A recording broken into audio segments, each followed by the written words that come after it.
அதிமுக கட்சியின் எதிர்காலம் என்ன? இல்ல, அவர் பொதுச் செயலாளர் பதவியில இருந்து விலகிக் கொள்வதுதான் நாகரிகமானது.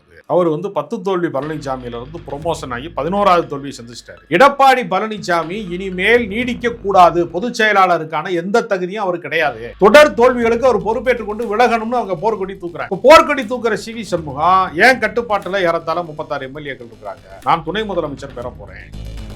இவர்கள் கூட்டணியோட பவர் ஷேரிங்கோட வர்றாங்க. அப்படிங்கும்போது உங்களுக்கு நிலையான ஒரு 5 வருடம் முழுமையான ஆட்சியை தர முடியுங்கிற ஒரு நம்பிக்கை உங்களுக்கு ஏற்படும். நீங்களும் இணக்கமாக தான் போக போறீங்க. அப்படி வர ஆஃபரை ஏன் அவங்க நிராகரிக்க போறாங்க? அதை ஒரு அதுல என்ன பிரச்சனை? இல்ல, யாரும் நிராகரிக்கல, டேர்ம்ஸ் அண்ட் கண்டிஷன்ல தான் பேசிட்டு இருக்காங்க. இப்ப என்னன்னா, அதிமுக வருவது என்பது அதிமுக வருவது தானான்னு ஒரு சந்தேகம். அதிமுகவை ஒரு ரிமோட் கண்ட்ரோலாக இருந்து ஏன் பாஜக இயக்கக்கூடாது?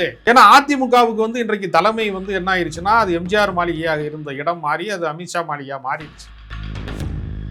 அதிமுக செல்கிறதா? எஸ்பி வேலுமணி தலைமையில் செல்றாங்களா? சிவி சண்முகம் தலைமையில் செல்றாங்களா? இதையும் சேர்த்துக்கங்க, அமித்ஷா தலைமையில் செல்கிறார்களா?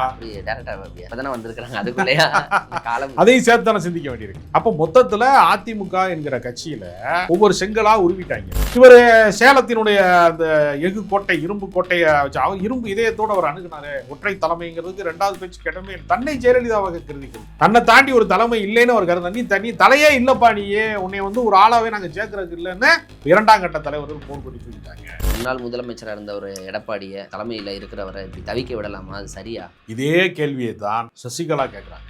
என்ன ஏன் தவிக்க விட்டீங்க? நான் தானே முதலமைச்சர் ஆக்குனேன், உங்களுக்கு முடிச்சுட்டு விழாவே நான் தானே நடத்தினேன். டீ கடை வச்சிருந்த பெரிய குளத்துல இருந்த ஓபிஎஸ் கொண்டு நான் முதலமைச்சர் ஆக்குன மாதிரி உங்களை ஆக்கணும்ல. எனக்கு விசுவாசமா யார் இருந்தா?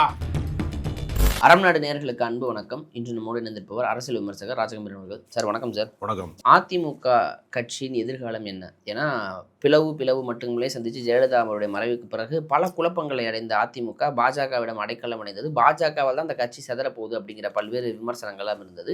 தற்பொழுது யார் ஒற்றை தலைமையா இரட்டை தலைமையா போய் இப்போ பஞ்சாயத்து யார் தலைமைங்கிற இடத்துல நிற்கிறது. தாவேகாவுடன் கூட்டணி அமைக்கிறது சிவி சண்முகத்துடனான அதிமுக அணி அப்படின்னு பேசுறாங்க. அப்போ எடப்பாடி நிலைமை என்ன நடக்குது? இந்த குழப்பத்திற்கு என்ன காரணம்? வெளியேறுகிறார்களா அதிமுக எம்எல்ஏக்கள்? காங்கிரஸ் கட்சியை என்றைக்கு தாவேகா கூட்டணியில் முதன்மையாக சேர்த்து கொண்டார்களோ அப்பயே பாஜக அலர்ட் ஆயிடுச்சு. அதற்கு பின்பு இடதுசாரிகள் விசிகா, இந்திய யூனியன் முஸ்லீம் லீக் என்பதற்கான ஆதரவு நிலைப்பாட்டிற்குள் அவர்கள் சென்றதற்கு பின்பு 2 விளையாட்டுகள் நடக்கிறது. விஜய் ஒரு மதச்சார்பற்ற சக்தி, அவர் எந்த மதத்திற்கும் சொந்தக்காரர் அல்ல, உண்மையான மதச்சார்பின்மையின் அடையாளமாக அவர் திகழ விரும்புகிறார். அவருக்கு ஒரு முற்போக்கு முகம் தேவைப்படுகிறது. பெரியார் திடலுக்கு போகிறார், அங்கு ஆசிரியர் கி வீரமணி அவர்களை சந்திக்கிறார். இன்றைக்கு வைகோ அவர்களுடைய இல்லம் தேடி போய் பார்க்கிறார். அப்ப திராவிட கருத்தியலுக்கு நான் எதிரானவன் அல்ல, நான் வேறு மாற்றுப்பாதையிலே செல்ல மாட்டேன் என்பதற்கான ஒரு முகத்தை தமிழ்நாட்டிலே நெடுங்காலமாக வெற்றி பெற்ற கருத்தாக்கம் என்பது திராவிட இயக்க அரசியல் என்கிற காரணத்தினால அந்த இடதுசாரி பாதையிலே, அந்த முற்போக்கு பாதையிலே, அந்த திராவிட இயக்க கருத்தியல் பாதையிலே தான் நான் பயணிக்கிறேன் என்பதை அவர் சொல்லுவதற்கு விரும்புகிறார். ஆனால் துரதிர்ஷ்டவசமாக வெறும் நெருக்கடியில கொண்டு ஒரு 118 நிரூபிக்கிற இடத்துல இருந்து ஒரு 120 வரைக்கும் அவர்கள் கொண்டு வந்தாலும் கூட, இப்ப கூட பாத்தீங்கன்னா பெரிய கருப்பன் ஒரு ஓட்டுல தோற்றது செல்லாது என்பதனால அந்த எம்எல்ஏ விஷயம் சந்தேகத்துக்குரியதாக இருக்கிறது. அப்ப அது ஒருவேளை அது இல்லாமல் போகலாம். அப்ப அவர்களுக்கு எப்படி போனாலும் ஒரு பெரும்பான்மைக்கான ஒரு நிரந்தரமான அரசாக இதை நீட்டிப்பதற்கு ஒரு வலிமையான கூட்டணி தேவைப்படுகிறது. இந்த ஆட்சி எப்படி நடக்க போகிறது?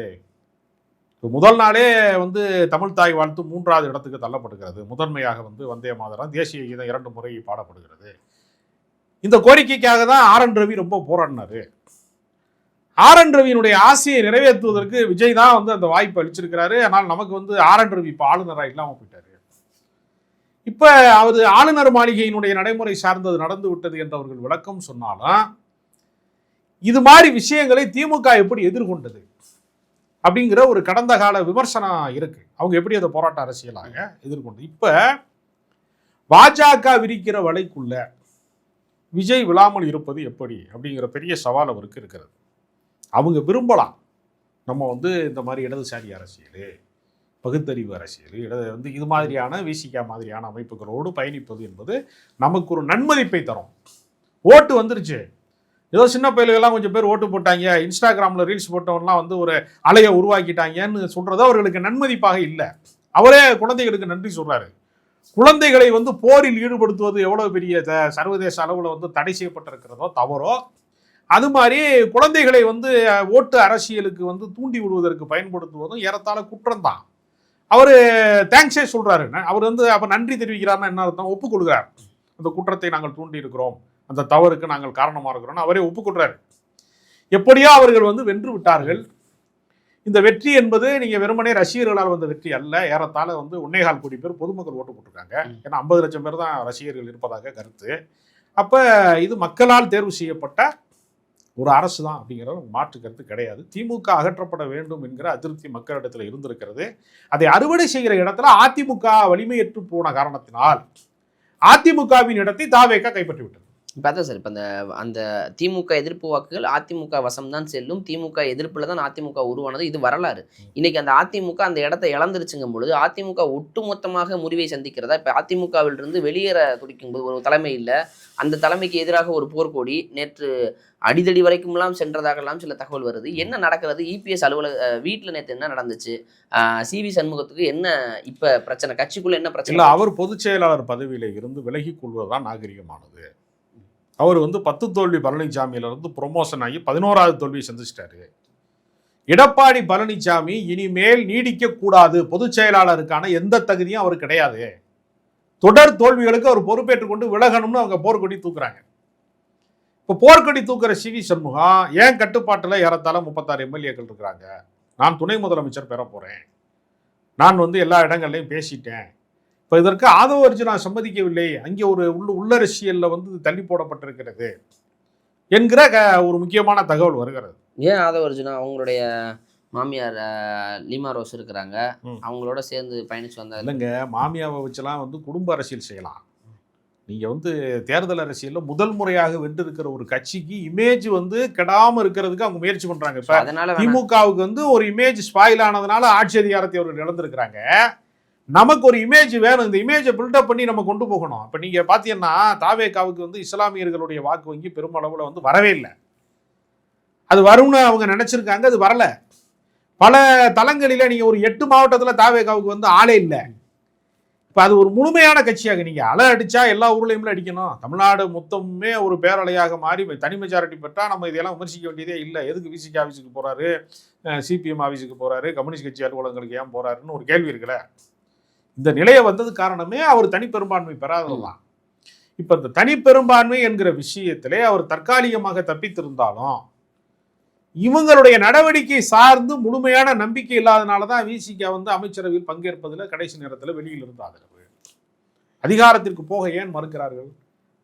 அவங்க தான் ஆட்சியிலும் பங்கு அதிகாரத்திலும் பங்குங்கிறது விசிகாவினுடைய பிரகடனம் தான், அது தாவேகா பிரகடனம் அல்ல.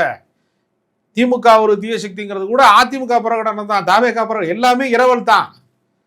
ஆனால் அவர் இரவல் வாங்கியவர்கள் வெற்றி பெற்று விட்டார்கள். ஒரிஜினலாக கருத்து சொன்னவங்க யாரும் வெற்றி பெறல.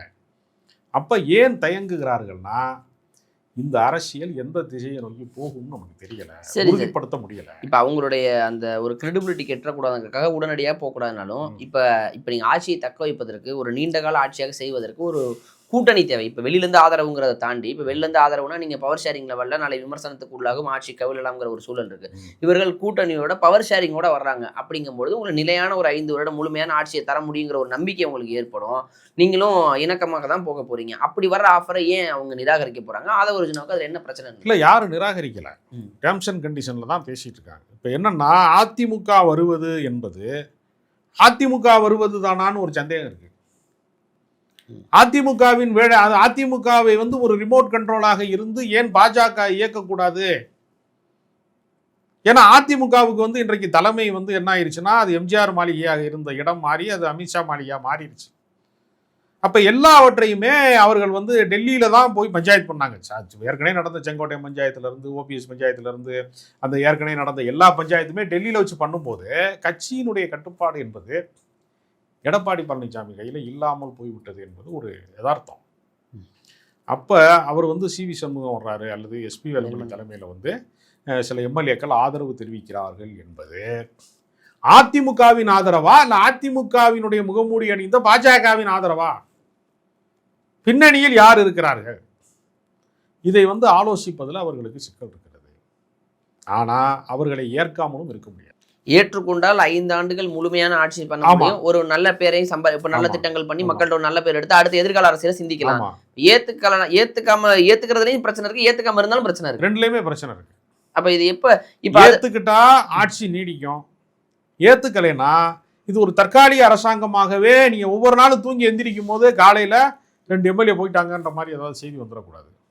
நள்ளிரவுல கூட நம்ம செக் பண்ண வேண்டிய கட்டாயம் இருக்கு. சரி, அப்ப ஆல்மோஸ்ட் ஏத்துக்கிற இடத்துக்கு தான் நகர போறாங்க அப்படிங்கிறது ஒரு ஒரு முடிவை பார்க்கலாம். ஏன்னா ஒரு 5 வருஷம் நிலையான ஆட்சி பண்ணா ஏத்துக்கிற இடத்துல இருந்து அதை எப்படி சரி செய்வாங்க. இப்ப அதிமுக செல்கிறதா, எஸ்பி வேலுமணி தலைமையில் செல்றாங்களா, சிவி சண்முகம் தலைமையில் செல்றாங்களா? நீங்கள் கூறியதே போல் இதை எப்படி புரிஞ்சுக்கிறது? ஒரு 3/2 பங்கு எம்எல்ஏக்கள் தாவினால் கட்சி தாவ இதையும் சேர்த்துக்கங்க. அமித்ஷா தலைமையில் செல்கிறார்களா? அப்படி டேரக்டா அப்படியா இப்பதானே வந்திருக்கிறாங்க, அதுக்குள்ளேயா காலம் அதையும் சேர்த்து தானே சிந்திக்க வேண்டியிருக்கு. அப்போ மொத்தத்துல அதிமுக என்கிற கட்சியில ஒவ்வொரு செங்கலா உருவிட்டாங்க. இப்ப நீங்க நான் அண்ணா அறிவாலயத்துல ஒவ்வொரு செங்கலா உருவேன்னு அண்ணாமலை சொன்னாரு. ஆனா கடைசியில் அண்ணாமலையை தான் கட்சியை விட்டு உருவினாங்க.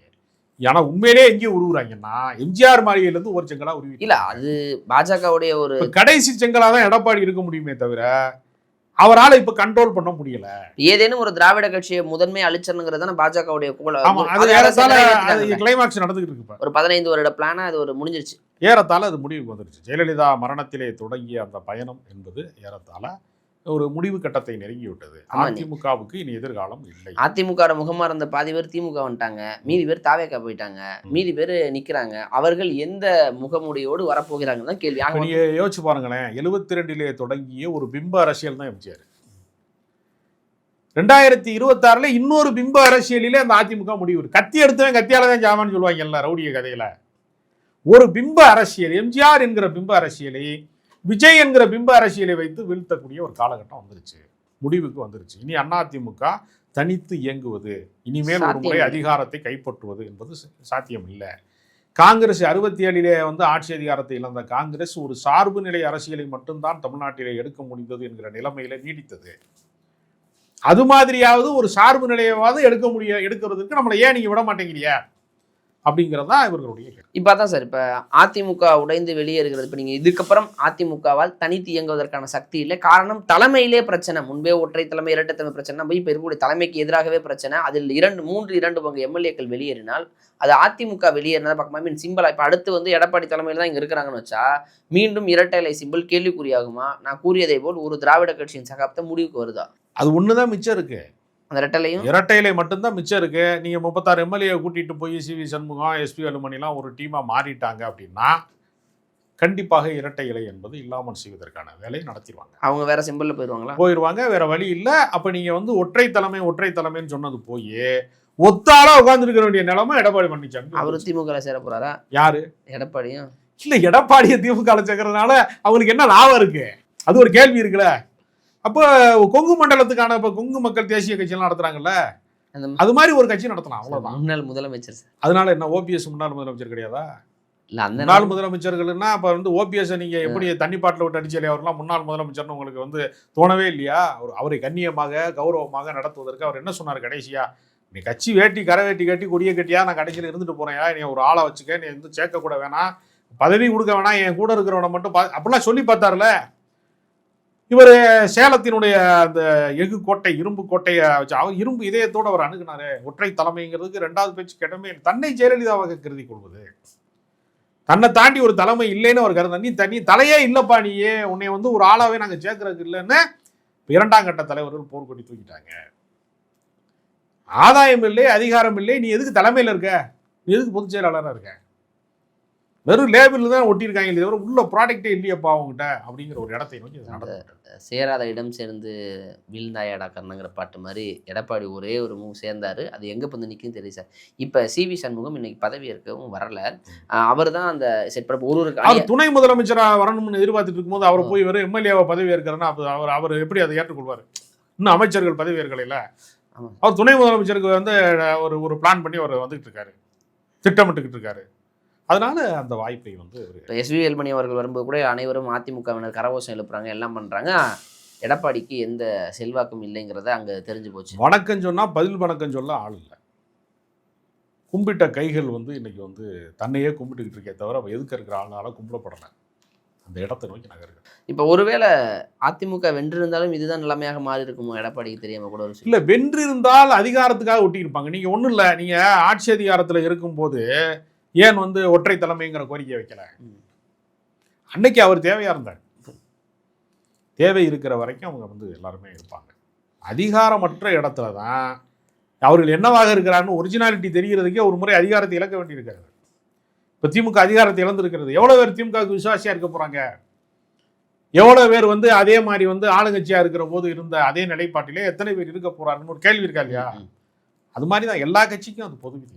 சரிங்க சார். எனிவேஸ் இப்போ சிவி சண்முகம் எஸ்பி வேலுமணின்னு மாறுமா? யாருக்கு துணை முதல்வர்? ஏன்னா எஸ்பி வேலுமணி தனது கட்டுப்பாட்டில் அனைத்து எம்எல்ஏக்களையும் வச்சிருக்கிறாருங்கிற ஒரு கேள்வியும் இருக்கிறது. அவர் எப்படி பின்புலம் கொண்டவர்னு தெரியும். இப்போ யார் தலைமையில் இணைய போகிறார்கள்? யாருக்கு என்ன இப்போ அடுத்த வார செய்திகளாக மாறப்போகுதா? ஆமாம், நிச்சயமாக சிவி சண்முகம் தலைமையில் ஒரு பெரிய அணி தயாராகி விட்டது. அப்போ இப்பொழுது இடைக்காலத்திற்கு எஸ்பி வேலுமணி இருக்கிறாரு. மொத்தத்தில் எடப்பாடி பழனிசாமியோட ஃபைலை க்ளோஸ் பண்ணுறதுக்கான எல்லா ஏற்பாடுகளும் நடந்திருக்கிறது. விரைவில் அதுக்கான செய்தி வரும். அதிமுக அவர் பொதுச் செயலாளர் பதவியிலிருந்து தூக்கி எறியப்படுவார். புயலுக்கு முன்னாடி பொறி விற்கிறது மாதிரி அவருடைய அரசியல் இன்றைக்கு பொய்த்து விட்டது. அவரால் அதை தன்னை தற்காத்து கொள்ள முடியவில்லை, கட்சியை காப்பாற்ற முடியவில்லை. 100 ஆண்டு காலம் வந்து இந்த கட்சி வந்து நிலைத்திருக்கும்னு சொன்ன ஜெயலலிதா, 1000 ஆண்டு காலம் நிலைச்சிருக்கும்னு சொன்ன எம்ஜிஆர், 1000 நாட்கள் கூட இனி நினைக்காது அதிமுகங்கிற இடத்துல கொண்டு நிப்பாட்டிட்டாங்க. நாட்கள் எண்ணப்படுகிறது. யார் தலைமையில் இணைகிறார்கள், என்ன பதவிகள்ங்கிற செய்திகளாக மாறக்கூடிய நாள் வந்துருச்சு அப்படிங்கிறது. அதிமுக ஐசியூல இருக்கிறது. பிழைக்குமா பிழைக்காதா என்பது 2 பேர் கைகளில் இருக்கிறது. யார் அட்மிட் ஆக போறாங்க, யார் வெண்டிலேட்டர் ஆஃப் பண்ணாங்கன்னா முடிஞ்சிருச்சு, அவ்வளவுதான். அதுக்கான ஏற்பாடு நடந்துட்டு இருக்கு. இனிமே சார், ஒரு முன்னாள் முதலமைச்சராக இருந்த ஒரு எடப்பாடியை ஒரு தலைமையில் இருக்கிறவரை இப்படி தவிக்க விடலாமா? அது சரியா? இதே கேள்வியை தான் சசிகலா கேட்குறாங்க. என்னை ஏன் தவிக்க விட்டீங்க? நான் தானே முதலமைச்சர் ஆக்குனேன். உங்களுக்கு முடிச்சுட்டு விழாவை நான் தானே நடத்தினேன். டீ கடை வச்சுருந்த பெரிய குளத்தில் இருந்த ஓபிஎஸை கொண்டு வந்து நான் முதலமைச்சர் ஆக்கின மாதிரி உங்களை ஆக்கணும்ல. எனக்கு விசுவாசமாக யார் இருந்தா அப்படி சசிகலா கேட்டாங்கல்ல.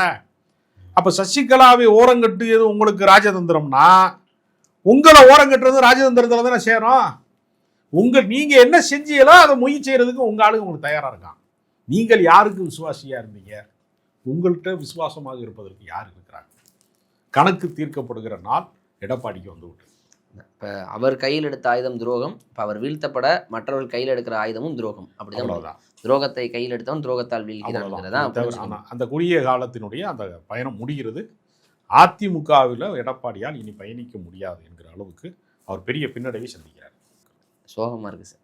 இருந்தாலும் இல்லை, ஒரு கட்சி முடிவு வரப்போகுதுங்கிறது நினைக்கும் போது இருக்குது. பொறுத்து வந்து பார்ப்போம் சார் என்ன நடக்கிறது. எடப்பாடிக்கு எதிராக இருக்கக்கூடிய இந்த போர்க்கொடி எந்த அளவுக்கு வீரியமாக இருக்கிறது, என்ன முடிவு எடுக்கிறாங்கிறது ஒரு நாட்களில் தெரிஞ்சிடும். நேரம் கொடுத்ததுக்கு நன்றி சார்.